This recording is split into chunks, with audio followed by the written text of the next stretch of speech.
When it comes to Megan Cole, you've probably noticed a consistent pattern in terms of her narratives. Megan will start by presenting something as fact, or stating something as being her opinion, but when called out on it, because people have evidence which proves her wrong, or because people have pointed out that she'd said something which is perhaps morally disagreeable, her response is always based on the same motivation. Megan will not admit culpability or apologise, but instead she draws on a number of finely honed strategies in order to try and convince people that she's not in the wrong. Her main strategy is to claim that people have taken her words out of context, that people have clipped only part of a conversation, and were they to use the entire conversation, then she would come out smelling of roses. Where statements that she's made are pretty damning, even without additional context, she's tried to claim that she never said that exact thing, and that people have clipped together separate words to make it sound like she said that somewhat heinous thing that she came out with. Of course, she seems to be unaware that words will have different inflections based on context and where they fall in a sentence.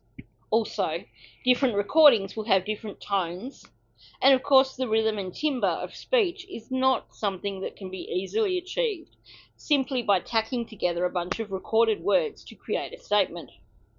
Basically, most intelligent people would be able to tell if a recording wasn't genuine. When caught bang to rights, rather than admitting fault, if she can't use one of the strategies that I've already mentioned, she will instead claim that the person who gave her the information lied to her, and pretend that she is so incensed that they would do such a thing. The 911 call that never happened is a classic example of that, but I'll save that for a different video. In this video, I want to address her publicly condoning drink driving, play you the full portion of her interview with Michelle Sutton, where she shows this, and then follow up with the full portion of her subsequent interview with Tyler Feller, where she, very poorly, tries to deny that she was condoning drink driving. I should probably also point out beforehand that there have been countless occasions where she's proven the truth of her beliefs on drink driving by going live whilst driving home drunk. She has tried on countless occasions over the past year to convince people that the idea of her condoning drink driving is merely something that was fabricated by certain creators, simply to make her look bad, and that people are sorely mistaken and have no grounds for saying that she sees drink driving as being acceptable. I will play both the Michelle Sutton recording and the Tyler Feller recording in full before making any comments or pointing anything out, so that I'm being fair to Megan and looking at each of her statements as whole and not taking anything out of context. I couldn't leave someone that is supposedly so inebriated that, I did ask her straight up. I asked her, I said, was she falling down drunk? Only about yourself. Well, I asked Sam, I said, was she falling down drunk? She said no. I said, was she being carried, was anybody carrying her from the car back and forth? She said no. And I think that words are very important here, is that your drunk and my drunk might be completely two different drunks. Okay, so if she's not fallen over drunk or whatever, then she was not that drunk to drive herself into a lake. Well, that's what I asked Sam. I said, how was she? That's exactly what I said to Sam. I said, could she have gotten very far? And she said, no, she was too drunk to drive. I will just point out the contradiction that she's made here, where she said, on one hand, that Kylie wasn't falling down drunk or anything like that. And then in the next breath, she's turned around and said, but she was too drunk to drive. Now, like I say, when he's too drunk to drive and you're talking to an 18-year-old, my too drunk to drive and you're too drunk to drive, obviously there's a threshold there where no. If you've had a sip, don't get in the car.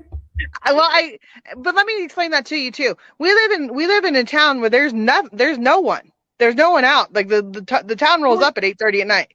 So if these kids are driving home and they know where they're going, they're not taking main roads. They're taking back roads and they're going home and they're going like they know how to get home. That's what everybody needs to understand. Okay, so there's a few things she said here. First of all, her claim that you're too drunk to drive and my too drunk to drive might be totally different things. No, there is only one too drunk to drive. If you are over the legal limit, you are too drunk to drive. Doesn't matter if you think you're such a good driver because you've been driving for 20 odd years, so you know that you can have more drinks than you should and drive home. Maybe you have got away with it a few times, Megan Cole, but one of these days when you drive home drunk, you may well kill someone or even yourself. When Michelle reacts over this statement, Megan's reaction is, no, you don't understand. She's not saying, no, you don't understand, it's really bad, people shouldn't drive home. She's basically saying, no, you don't understand. There's nobody on the roads at that time of night, and the kids go on the back roads. So she's basically saying that you don't understand, it's part of our culture. We take the drunk route home, so it's okay, nobody needs to worry. The context is quite clearly, we take the back roads home so we can't get caught. So it's okay to drink drive. And there's going to be nobody on the roads anyway, so we're not going to cause an accident. They know how to get home. That's what everybody needs to understand. To me, that is so definitely her condoning drink driving. Because apparently they take the back roads and they know how to get home, even when they're drunk, so it's all good. Now listen to the Tyler Feller interview, and you'll see that this is precisely how he interpreted her words also. And is there anything that you said on Michelle's stream the other day that you want to take back? Because listen, I know when we're on a stream, they're asking you questions. Some things might just come out. No, I don't. I said everything that I know. I did a stream earlier today with Nicole, a different channel that debunked a lot of things too. No, I don't think that I said anything completely wrong, but I could be wrong. I didn't know if because some people said that you were saying it's okay for kids to drink and drive and stuff. Oh no. Okay, about that. No, I don't care. I don't think it's okay for kids to drink and drive. When I said that she had to go home, and I said that my theory was that she pulled over to sober up so that she could go home. I see. Not that I don't think it's okay to drink and drive. Yeah, I think that's very good that you should clarify that and be very clear with people. When I said it, I say these kids do, and they do take back roads. I don't like my kids. They don't drink and drive, and I don't believe in drinking and driving. But some of these kids do, unfortunately, and because they live in back roads, they don't take regular street roads, is what I said. So maybe some of them did, but I don't encourage it. Back roads or regular Anything. roads, either one or not is not okay.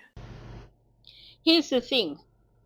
When you have ADHD, because you do need a bit more time to process things that have been said, when you've been part of an interview like she was with Michelle Sutton, you are going to reflect afterwards and go through everything you've said and pass your conversation.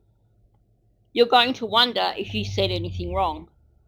So when Tyler says to her, did you say anything to Michelle that perhaps was wrong? And I'm paraphrasing there. She says, no, I can't think of anything. I didn't say anything wrong. If she truly was adamant that she didn't mean that drink driving was okay, she would have picked up on what she said. And when Tyler asked her that question, she would have said, oh, dear God, yes, no, I should not have said this. This is not what I meant. But she didn't. She had no idea what he was talking about until he pointed it out to her.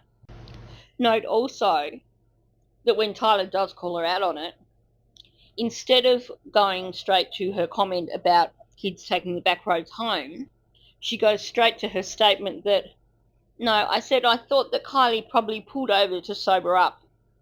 So in her mind, it wasn't even on the radar that her saying about the kids taking the back roads home was in fact a bad thing. She only backpedaled on that after Tyler brought it up. Suddenly, with Tyler saying it's not okay, she realises that she's just defended the wrong part of her statement, and she has to turn around and say, no, I really don't condone people driving on the back roads. The fact that she didn't come up with that on her own says to me quite clearly that she thinks it's just normal and that she's got no problem with it whatsoever. And of course, as I've already mentioned this, she demonstrates this in her own actions with the times that she's been out drinking and then gone live while she's driven home drunk. I'll also draw your attention to her New Year's Eve live stream where her son was going out drinking with his mates to celebrate New Year's Eve, and she gave him a curfew of, I think it was 2 o'clock or something, but she never once said, don't drive home after you've been drinking. She knew he was going out for drinks with his mates, and yet she was quite happy for him to drive home. She just wanted to make sure that he got home at the time that she specified, not that he got home sober. Or for that matter, the fact that he was actually still underage and shouldn't be drinking at all. And as far as the question, what bearing does this have on Kylie's case? It has quite a lot of bearing, really. First of all, indirectly connected, is that Yuba City couple who ran off the road the same night that the party occurred. Were they run off the road by a drunken teen driver? Also, what about all the damage that is evident with Kylie's car? Did something happen? Did a drunk driver drive Kylie's car and cause an accident? The fact that the adults in the town are so very blasé about the kids drinking that they find it acceptable for them to drive home on the back roads when they're drunk makes me think that they were also quite happy for these kids to go to a party, get blind drunk, get totally out of their brains on drugs, and to do whatever it was that they did that resulted in Kylie's death. When parents are okay with the idea of kids drink driving, then they are enabling far worse behaviours. Did Megan Cole, with her attitude of whatever, they're on the back roads, it's okay, help enable Kylie's death?